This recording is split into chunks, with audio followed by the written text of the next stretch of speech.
O gün özümü keçmişlə bağlı düşünüb, keçmişin uşaqlığımın xiffətini çəkən yerdə yaxaladım. Sonra keçmişlə bağlı düşüncələrimin qarşısında pərdə kimi asılan romantiklik filtrini kənara çəkib baxanda başqa bir mənzərə ilə qarşılaşdım.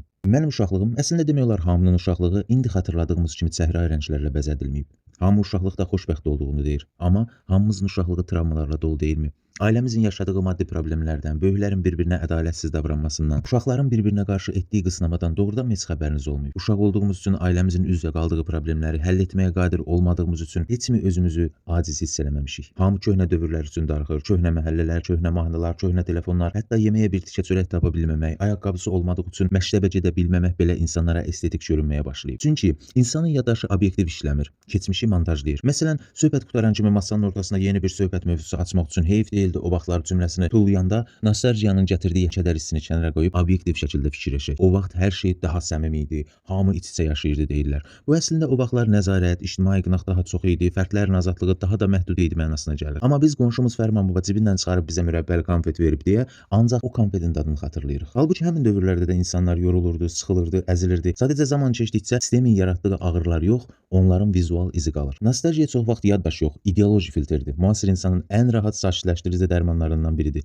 Çox vaxt həyatın ucuz olmasını, kirayələrin aşağı olmasını, şəhərlərin bu qədər aqressiv olmamasını xatırlayırıq. Amma bunu sistem problemi kimi yox, emosional itki kimi yaşayırıq. Kapitalizm isə bunu çox yaxşı bilir və məhz elə bunu da istəyir. Kapitalizm istəyir ki, insanlar struktur problemlərini şəxsi hiss kimi yaşasın. Sistemi sorğulamaq əvəzinə köhnə mahnılara qulaq asıb, keçmiş üçün kədərlənsin. Nostalgiya bizi o qədər passivləşdirir ki, sistemi dəyişə biləcək enerjimiz qalmır. Sadəcə kollektiv şəkildə dağıntının içində köhnə divar kağızlarını sığallayırıq. Hətta kapitalizm bununla da kifayətlənməyib, öz uşaqlığımızı bizə sataraq iki tərəfli qazanır. Retro telefonlar, vintage kafelər, 90'lar ruhu adı ilə satılan məhsullar sistem əvvəlcə bizim həyatımızı sürətləndirib əlimizdən alır, sonra həmin itirdiyi hissin dekorativ versiyasını bizə sırıyır. İndi axtarıb tapmaq halım yoxdur, səhv eləmirəmsə Walter Benjamin'dən oxumuşdum. Yazırdı ki, kapitalizm hətta dağıntının içində belə estetik obyekt yaradır.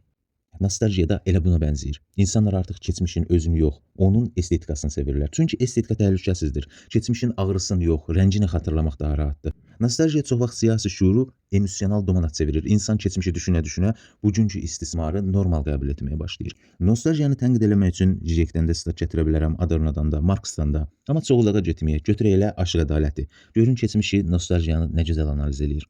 Çox pis gündəydim. Səhər bir parça çörək tapanda günorta tapamırdım. Günorta tapanda axşam tapamırdım. Ayağımda ayaqqabı yox. Belə əyanı kimi şey çarıqdan marıqdan əvrim o vaxt getmişim. Mən də hara qayıdım o vaxtda? O az gec vaxtında mən ora o devri mən görmüşəm, ora mən qayıtmaram da. Mənə indi xoşdur. Çünki həm pulum var, həm dolanmam var, həm adı sanım var falan. Bir də qayıt o ayağı yalın başa yemli yumur yer orada ac qarnına qayıtmaq istəmirəm.